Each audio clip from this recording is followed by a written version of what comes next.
All right, these are my Garvee ramps. They're 79-ish inches long and about 9 inches wide. I use this to put my snowblower up here. All right, pretty nice. If you want to have a little less steep of an angle, you can park your truck on the street and have these like at the end of your driveway. So basically your truck will be lower and the ground is higher. They're, anti-slip, pretty straightforward. You can see I sometimes add straps to mine so they don't come out. But yeah, really nice, pretty lightweight. You have to install this little plate here. But all in all, they're really good ramps. I mean, they do what they're supposed to do.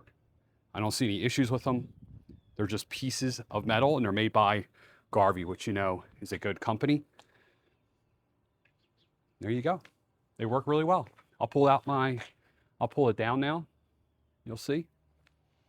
Just make sure they're lined up.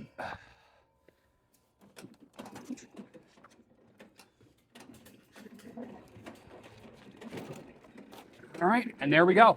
There's the ramps.